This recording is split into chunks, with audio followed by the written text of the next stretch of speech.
Hello everybody.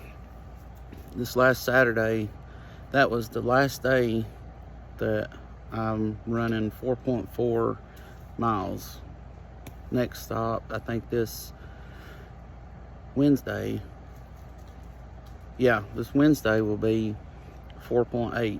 Then 4.8 one more time this week, and then next week will be 5.3. All that week, I think 4 days that week will be 5.3 miles, and just an increase every week by 10%, which that's going to increase and increase. 10% of bigger numbers, bigger distances, larger amount each week. But I've been doing my best to stay in what I follow. Nick Bear says that make 80% of your running, keep it in the aerobic zone, which he says is so you'll build this aerobic base. And I've been doing that, and I know they, Dr. Peter Attia, he recommends, how do you know you're in that aerobic zone? He says, well, run at a pace or whatever, do cardio at a pace that you can just carry on a conversation, and you're about to lose that ability to do it, but you still can do it. And Nick Bayer, he says to how you know you're in that, he says what your cardio zone is. He said do 180 minus your age. Well, I'm no expert at this by no means. I'm very new to the whole running thing, and what I have seen, it's kind of like there's a conflict between what that number is that Nick Bayer recommends. He says 180 minus your age. Well, then that means for me not to go over 135 heart rate, but for me, I can stay in the 154, 150, 160 heart rate range and still carry on a conversation. I'm out there by myself, so I'm just having a conversation to nobody, just to see if I can, if I could do that if I needed to. And so I believe that something they don't consider when they say, I'm more or less going to go by the conversation test more than just the heart rate test, because I believe something that's not taken into consideration is, there is a difference in, we have chronological age, which my chronological age is 45, but there's also biological age, and that's essentially how much wear and tear is your body have on it. What if they just went by, I'm assuming this is the way they do your chronological age, is by gene test, looking at the length of your telomeres, which basically tells how much your body has aged. You can slow down the aging process by exercise and diet, or you can accelerate it by the lack of exercise and poor diet or environment or whatever, and then shorten the telomere length at a faster rate. And so I believe, they say that a person's biological age that routinely exercises and watch what they eat and keeps their weight down is on average that's 10 years under their chronological age. So that's essentially saying that your genes at 45, non-exercise, watching your diet, all that looks like 45-year-old. But then the person that exercises and watches diet, all that stuff, their genes are going to, at 45, are going to look like a 35 on average. So that can vary, it can be less, it can be more. There can be outliers that, maybe at 45, their telomere length and biological age would, resemble 25 or 30. So, and then I look at, what is supposedly my maximum heart rate.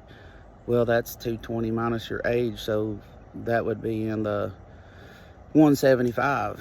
Well, if that's my maximum heart rate, I've proven that wrong over and over. Every time I get on a recumbent bike, I've went in the 190s almost every time that I've done it, and sometimes went beyond that. So that is, in itself, that's not my maximum heart rate, 220 minus my age. So I just think that they might need to consider that, like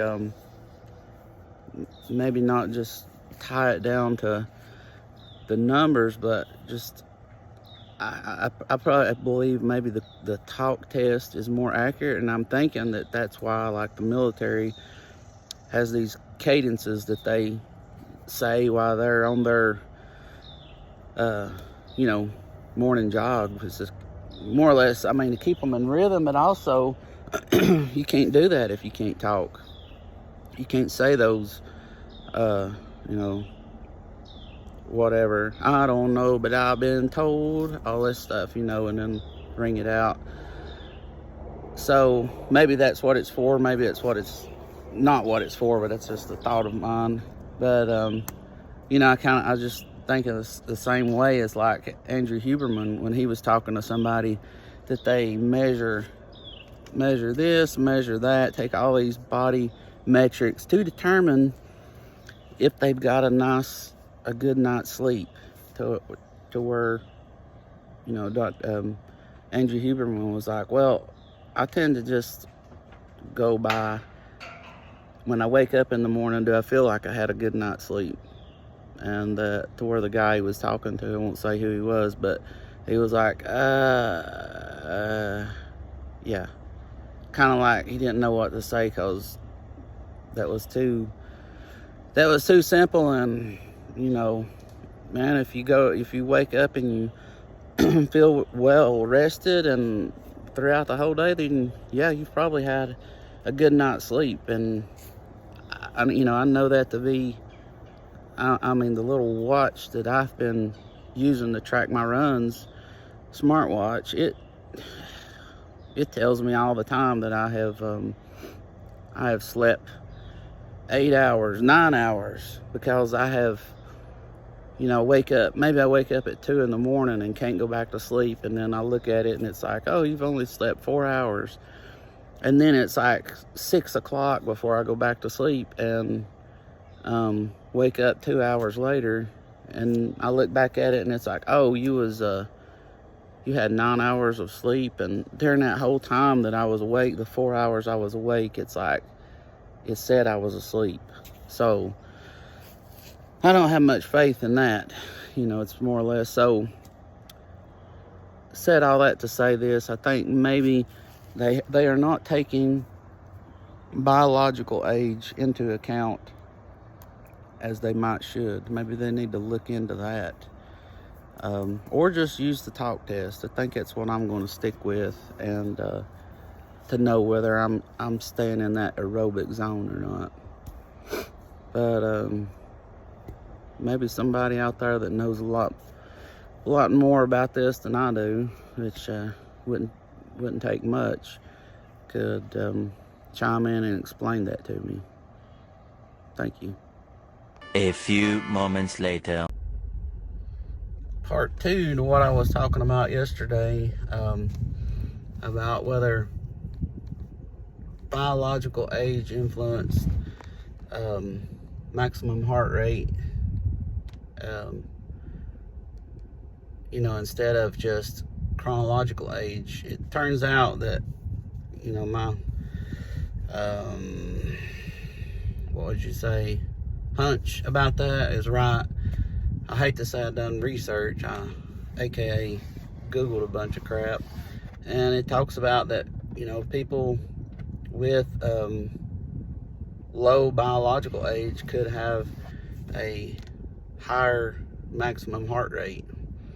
And then some people just, their heart rate is higher naturally. You know, that the 220 minus your age thing is kind of like kind of a guideline. So the short of that, I'm just going to go by the talk test. I believe that is probably a lot more accurate than just going by keeping my heart rate below a certain amount.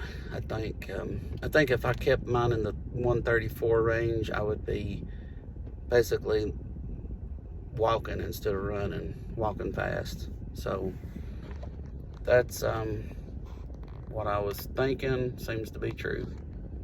Thank you.